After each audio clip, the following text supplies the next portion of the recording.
ప్రభువైన యేసుక్రీస్తు వారి నామమున మీ అందరికి నా హృదయపూర్వక వందనాలు తెలియజేస్తున్నాం. ఈ దినపు వాక్యము నిమిత్తమై మనము ప్రార్థన చేసుకుందాం. మమ్మల్ని మిక్కిలిగా ప్రేమిస్తున్న మా ప్రేమలో గొప్ప తండ్రి, నాయనా నీకు వందనాలు, స్తోత్రాలు, కృతజ్ఞతాస్తుతులు చెల్లించుకుంటున్నాను. నాయనా యేసయ్యా, సకల జీవరాశులను మీరు సృజించి నాయన మట్టి మానవుణ్ణి నీ మహిమతో నింపి సృజించిన రీతిని బట్టి నీకు వందనాలు, స్తోత్రాలు చెల్లించుకొచ్చున్నాం. ఆయన యేసయ్యా, ఈ దినమును చూడలేక అనేకులు ఆయా రీతులుగా మరణించి ఉన్నారు, కానీ ఆయన సజీవులమైన నీకు ఉచితమైన కృప చూపిన ప్రభువా, మమ్మలను కాచి కాపాడి భద్రపరిచి నానేసే నీ దయలో మమ్మల్ని నింపుతున్నందుకు నీకు వందనాలు, స్తోత్రాలు చెల్లించుకొచ్చున్నాం. నానేసే ఇది నువ్వు వాక్యం సందర్భంలో ప్రార్థన చేస్తున్నాం. నానేసే నీ మాటల ద్వారా మమ్మల్ని బలపరిచి నాని మీరు మాతో మాట్లాడి నీ నామానికి మహిమ ఘనత ప్రభావములు చెల్లించుకోవచ్చు. యేసు నామములో చున్నాం తండ్రి, ఆమేన్.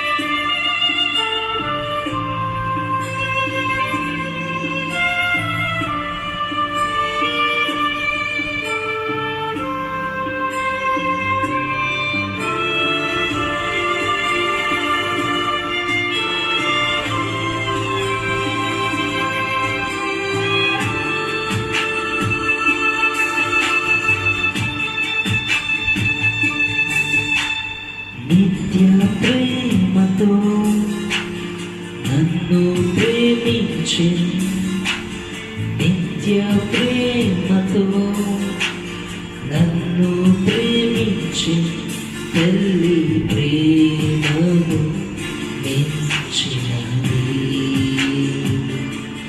లోక ప్రేమను మించినది. నిన్ను నేను ఎన్నడూ విడువను, నిన్ను నేను ఎన్నడూ విడువను, నిత్యము నీతోనే జీవింతును, సత్య సాక్షిగా జీవింతును.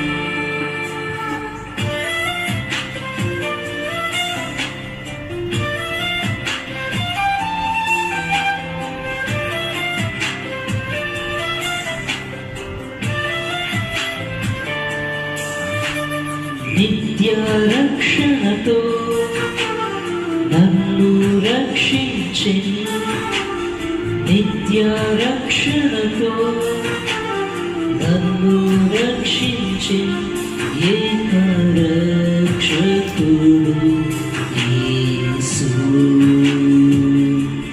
లోక రక్షకుడు యేసు. నీ చిత్తమును చేయుటకు, నీ పోలికగా ఉండుటకు, నీ చిత్తమును చేయుటకు, నీ పోలికగా ఉండుటకు, నా సర్వము నీకే అర్పితు, పూర్ణానందముతో నీకే అర్పితు.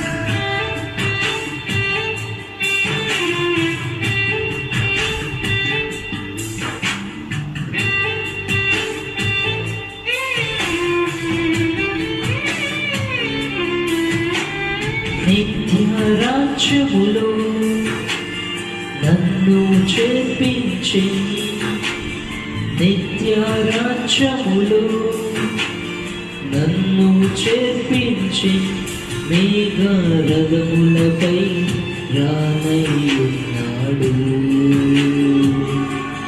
యేసు రాజుగా రానయ్యున్నాడు. ఆరాధింతును సాష్టాంగపడి, ఆరాధింతును సాష్టాంగపడి, స్వర్గరాజ్యములో యేసు సత్య దైవము యేసు.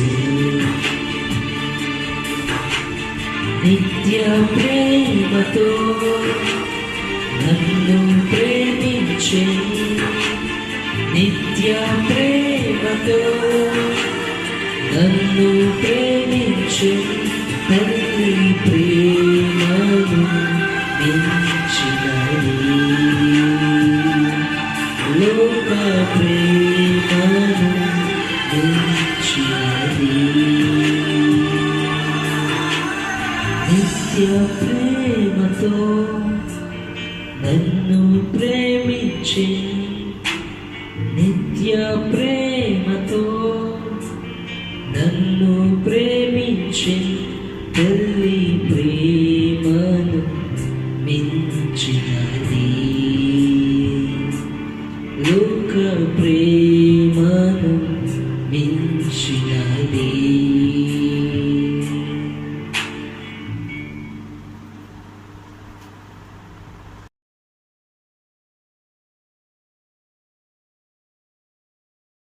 ప్రేమ దేవుని బిడ్డలకు ప్రభువైన యేసుక్రీస్తు వారి నామమున ఈ వాక్యమును వింటున్న ప్రతి బిడ్డకు నా హృదయపూర్వక వందనాలు తెలియజేస్తున్నాం. ఈ దినపు వాక్యము యోహాను సువార్త 15వ అధ్యాయము మొదటి నుంచి మనము కొన్ని వచనాలను మనం చూసుకుందాం. యోహాను సువార్త 15వ అధ్యాయము మొదటి నుంచి కొన్ని వచనాలను మనము బాగా పరిశీలన చేసినట్లయితే యేసుక్రీస్తు ప్రభువారు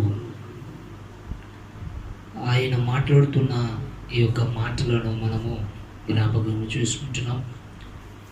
ఇందులో ఫలించే చెట్లను గురించి దేవుడు మాట్లాడాడు, ఫలింపలేని చెట్ల గురించి కూడా దేవుడు మాట్లాడాడు. ఫలించు తీగలు ఎలా ఉండాలో, ఫలింపలేని తీగలను అవి దేంట్లో పారవేస్తారు, ఈ యొక్క అధ్యాయం అంతా మనము చూడగలుగుతున్నాం. నేను నిజమైన ద్రాక్షావల్లిని, నా తండ్రి వ్యవసాయకుడు. నాలో ఫలింపని ప్రతి తీగను ఆయన తీసి పారవేయును. ఫలించు ప్రతి తీగ మరి ఎక్కువగా ఫలింపవలెను. దానిలోని పనికిరాని తీగలను తీసివేయను. నేను మీతో చెప్పిన మాటలను బట్టి మీరెప్పుడు పవిత్రులై ఉన్నారు. నా యందు నిలిచియుండుడి, మీ యందు నేను నిలిచియుందును. తీగ ద్రాక్షావల్లి వలె నిలిచియుండును కానీ తనంతటా తానే ఎలాగూ ఫలింపదు. అలాగే నా యందు నిలిచి ఉన్నట్టు కానీ మీరును ఫలింపరు. ద్రాక్షావల్లిని నేను, తీగలు మీరు. ఎవడను నా యందు ఫలింపడు, నేను వాని యందు నిలిచియుందును. వాడు బహుగా ఫలించు. నాకు వేరుగా ఉండి మీరు ఏమీ చేయలేరు. ఎవడైనా నా యందు నిలిచియుండిని ఎడల వాడు తీగ వలె బయట పారవేయబడి పోవును. మనుషులను అట్టి వాటిని పోగు చేసి అగ్నిలో పారవేతురు అని అవి కాలిపోవు. నా యందు మీరును, మీ యందు నా మాటలను నిలిచియుండిన ఎడల మీకు ఏది ఇష్టమో అది అడుగుడి, అది మీకు అనుగ్రహింపబడును. మీరు బహుగా ఫలించుట వలన నా తండ్రి మహిమపరచబడును. ఇందువలన మీరు నా శిష్యులగుదురు. తండ్రి నన్ను ఎలాగో ప్రేమించునో నేనును మిమ్మల్ని అలాగనే ప్రేమించి తిని నా ప్రేమ యందు నిలిచియుండుడి. నేను నా తండ్రి ఆజ్ఞలు గైకొనిన ఆయన ప్రేమ యందు నిలిచియున్నాను ప్రకారము మీరును నా ఆజ్ఞలు గైకొనిన ఎడల నా ప్రేమ యందు నిలిచియుందురు. మీ యందు నా సంతోషము ఉండవలెనని, మీ సంతోషము పరిపూర్ణము కావాలని ఈ సంగతులు మీతో చెప్పుచున్నాను. నేను మిమ్మలను ప్రేమించిన ప్రకారము మీరొకరినొకడు ప్రేమించుకొనెడు. తన స్నేహితుని కొరకు తన ప్రాణము పెట్టువాని కంటే ఎక్కువైన ప్రేమ గల వాడెవడూ లేడు. నేను మీకు ఆజ్ఞాపించిన వాటినన్నిటిని చేసిన ఎడల మీరు నా స్నేహితులని ఉందరు. దాసుడు తన యజమానుడు చేయదనని ఎరుగుడు కనుక ఇక మిమ్మును దాసులని పిలువక స్నేహితులని పిలుచుచున్నాను. ఎందుకనగా నేను నా తండ్రి వలన వినిన సంగతులన్నిటినీ మీకు తెలియజేస్తున్నాను. ప్రభునందు ప్రియమైన దేవుని బిడ్డలారా, మనం చదివిన ఆ యొక్క వాక్య భాగంలో ఫలించే జీవితము ఇంకధికముగా ఫలించాలని తండ్రి అయిన దేవుడు కోరుకుంటున్నాడు. మీలో ఫలింపని ప్రతి తీగను ఆయన నరికి అగ్నిలో పారవేస్తున్నాడు. ప్రియమైన దేవుని బిడ్డలారా, దేవుని యందు మనము నిలిచి ఉండాలి అంటే మనము ముందుగా ఆయన మాటలను మనము గైకొనాలి, ఆయన ఆజ్ఞలను మనము గైకొనాలి, ఆయన మనకిస్తున్న యొక్క కట్టడలను మనం అనుసరించి మనము నడుచుకోవాలి. అందుకని ఇక్కడ ప్రభువారు ఒక మాటను మనకు తెలియజేస్తున్నాడు. మీరు బహుగా ఫలించుట వలన నా తండ్రి మహిమపరచబడును, ఇందువలన మీరు నా శిష్యులగుదురు అని ఒక మంచి మాటను తెలియజేస్తున్నాడు. మనము ఆయన శిష్యులు అవ్వాలనంటే మనము ఫలించాలి. మీలో ఫలింపని ప్రతి తీగను ఆయన నరికి అగ్నిలో పారవేస్తానని దేవుని మాటలను మనము వినగలుగుతున్నాం. ఫలించే చెట్లు అధికముగా ఫలించాలి అని దేవుని వాక్యము మనకు తెలియజేస్తుంది. ప్రియమైన దేవుని బిడ్డలారా, ఒకానొక సమయమున యేసుక్రీస్తు ప్రభువారు శరీరధారిగా ఉన్న దినములలో అంజూరపు చెట్టు దగ్గరికి యేసు ప్రభువారు వెళ్ళాడు. వెళ్ళినప్పుడు ఆయనకు ఒక ఆశ కలిగింది. ఏంటనంటే, అక్కడికి వెళితే ఒక ఫలమైన నాకు దొరుకుద్దేమో, నా దాహము తీరుద్దేమో అనుకున్నాడు యేసుక్రీస్తు ప్రభువారు. వెళ్ళాడు. ప్రియమైన దేవుని బిడ్డలారా, అక్కడ వెళ్ళిన తరువాత ఫలితం అనేది లేకపోయింది. ఎందుకనంటే ఆ చెట్టు పైకి పచ్చగా ఉంది కానీ దానిలో ఫలభరితమైన జీవితం అనేది లేదు. ఫలమిచ్చు చెట్టు వలేగా ఆ యొక్క అంజూరపు చెట్టు కనబడలేదు. ఈనాటి క్రైస్తవ జీవితాలు కూడా ఎలా ఉంటున్నాయి అంటే, పైకి భక్తిగా ఉంటూ మేము భక్తి చేస్తున్నాము అన్నట్టుగానే వారు పోతున్నారే కానీ వారిలో నిజమైన ఫలాలు అనేవి కనబడతల్లా.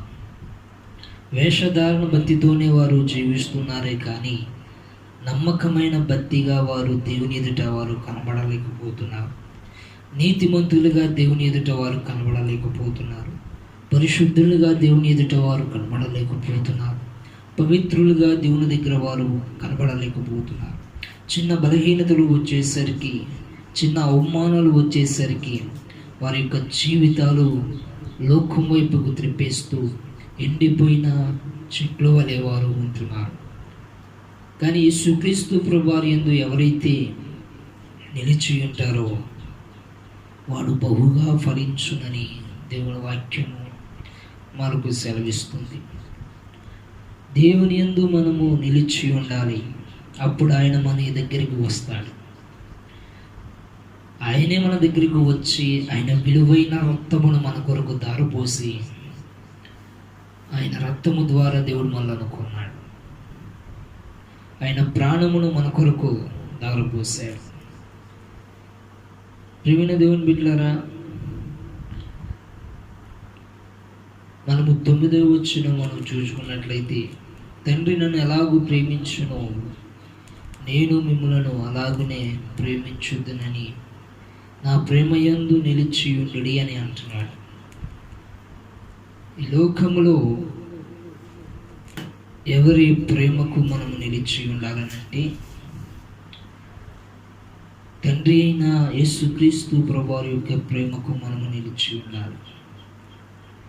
కుమారుడు తండ్రి ప్రేమకు నిలిచి ఉన్నట్లుగానే అదే కుమారుడు మనకు తెలియజేస్తున్నాడు, నేను నా తండ్రి ప్రేమలో ఎలా నిలిచి ఉన్నానో మీరు కూడా నా ప్రేమలో అలాగే నిలిచి ఉండుడని చెబుతున్నాడు. ప్రేమ దేవుని బిడ్డలారా, మీరు వేరుగా ఉండి నాకు ఏమీ చేయలేరని అంటున్నాడు. అవును, దేవునికి మనం వేరుగా ఉండి మనం ఏమీ చేయలేము. దేవుని ప్రేమలో నిలిచి ఉన్న ప్రతి ఒక్క వ్యక్తి దేవునికి సమీపముగా, ఆత్మ ఫలములకు సమీపముగా తన యొక్క జీవితము దేవునికి సమర్పించుకుని ఆ జీవిత యాత్రలో ఆ వ్యక్తి అనేక ఆ ఫలాలను తండ్రి ఎదుట చూపించగలుగుతాడు. ఈ మధ్యాహ్న కాల సమయం ముందు మన జీవితాలు కూడా ఎలా ఉండాలంటే ఫలించే చెట్లు వలె ఉండాలి. ఫలభరితమైన జీవితం. ఫలము లేని చెట్లు ఆయనకు అవసరం లేదు, కానీ ఫలమిచ్చు చెట్లను ఆయన కోరుకుంటున్నాడు. పనికిరాని తీగలు ఆయనకు అవసరం లేదు, కానీ పనికొచ్చే తీగలు మాత్రం ఆయనకు కావాలి. ఎందుకనంటే పనికొచ్చే తీగలు అవి ఎప్పటికైనా ఫలిస్తాయి, పనికిరాని తీగలు అవి ఎప్పుడు అలాగే ఉంటాయి. మన జీవితంలో కూడా, క్రైస్తవ జీవితంలో కూడా ఫలించే చెట్లను మనము కలిగి ఉండాలి. ఫలభరితమైన చెట్లు, ఫలము లేని చెట్లు వలె మనం ఉండకూడదు. ఫలము లేని చెట్ల వలె మనం ఉన్నప్పుడు ఎక్కడ వేసిన గొంగలు అక్కడే ఉంటుంది. కనుక ప్రియమైన దేవుని బిడ్డలారా, దేవునికి ఫలము వచ్చే చెట్లు వలె మనం ఉండాలి. మన జీవితము ఫలభరితముగా ఉండాలి. ఆత్మీయ జీవితము కలిగి మనం జీవించాలి. పరిశుద్ధమైన జీవితము కలిగి మనం జీవించాలి. పవిత్రమైన జీవితము కలిగి మనం జీవించాలి. ఇది యేసు ప్రభువారి దగ్గరికి వచ్చాను కదా, వెళ్తున్నాను కదా అంటే కుదరదు. నీలో ఉన్న ఫలాలు ఆయన ఎదుట మనం చూపించాలి.